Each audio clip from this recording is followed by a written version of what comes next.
The crystalline beings of Zephyria had never seen a human child before Kinza crash-landed on their peaceful world. Her small exploration pod, barely large enough for a 10-year-old, had malfunctioned during what should have been a routine family vacation through the outer rim systems. Now she sat trembling behind a cluster of singing crystal formations, her emergency beacon long since depleted, watching the beautiful but alien landscape with wide, frightened eyes. The Zephyrians themselves were magnificent creatures, tall, translucent beings whose bodies refracted light into dancing rainbows. They communicated through harmonic resonances that made their crystal city sing with ethereal melodies. For centuries they had lived in perfect isolation, tending their crystal gardens and composing symphonies that could be heard across continents. Elder Thys was the first to discover the small human. The ancient Zephyrian had been meditating in the harmony groves when a discordant note, fear, pure and desperate, had disrupted the planetary song. Following the sound, Thys found Kinza huddled against a resonant stone, tears streaming down her face as she clutched a small holographic projector showing images of her family. "Peace, small one," Thys hummed, the words translating through the universal frequency. "You are safe here." But safety was a luxury the Zephyrians would soon lose. 3 days after Kinza's arrival, the Hegemony warships descended from the void.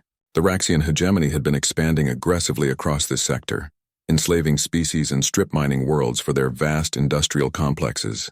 Zephyria, with its unique crystal formations and strategic location, had been marked for immediate annexation. General Vorax, the scarred Raxian commander, materialized in the central plaza of Lyrium City with his advance guard. His reptilian features twisted into a sneer as he surveyed the crystalline architecture. "Zephyrians," he announced, his voice amplified by translation matrices, "your world now belongs to the Hegemony. You have 1 standard hour to gather your belongings before relocation to the labor sectors." Elder Thys stepped forward, his body pulsing with concerned harmonics. "We are a peaceful people.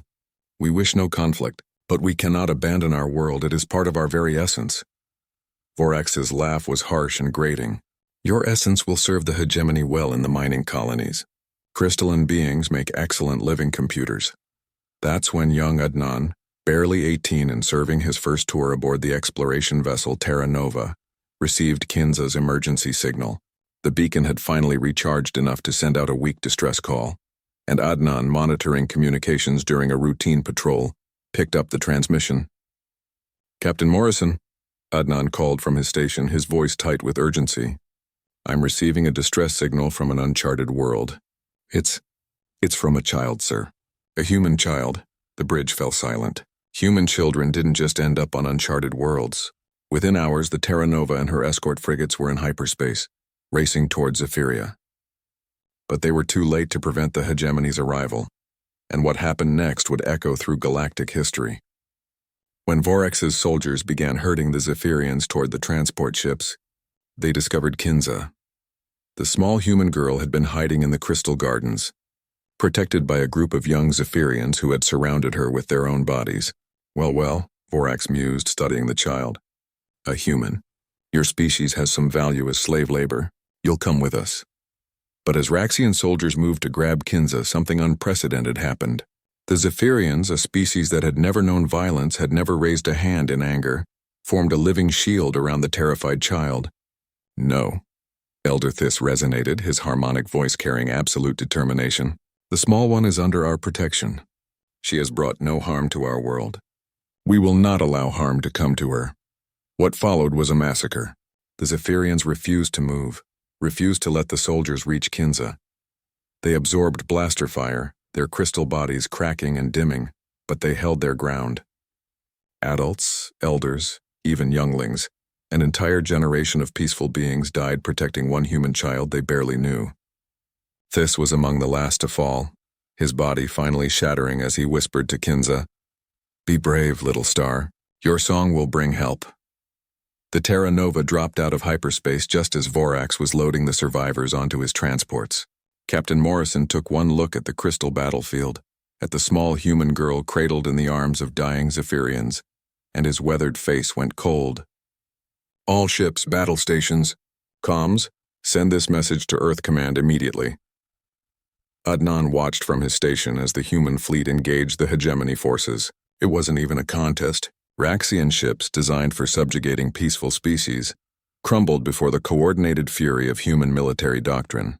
Vorax's flagship was boarded, the general himself dragged before Captain Morrison. "You made a mistake," Morrison told the Raxian, his voice deadly quiet. "You hurt something we care about, and you killed the beings who died protecting her." But the real response came from Earth. Within a week, Admiral Chen arrived with the Third Fleet, 200 warships carrying a message that would reshape galactic politics. At the Emergency Galactic Council session, she stood before representatives of 1,000 species and made a declaration that stunned them all.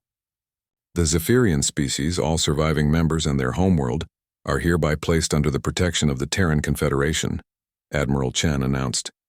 "Any act of aggression against them will be considered an act of war against humanity." The council erupted. Never before had one species claimed protection over another. The political implications were staggering. "On what authority?" began the Centaurian ambassador. "On the authority of blood spilled for our children," Chen cut him off. "The Zephyrians died protecting one human child they'd known for 3 days. They chose extinction over abandoning her.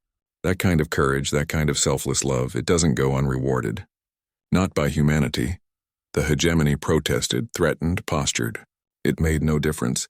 Human fleets took position around Zephyria. Human engineers helped rebuild their crystal cities. Human doctors worked tirelessly to heal the wounded. And human xenobiologists ensured the Zephyrian young would carry forward their species' songs.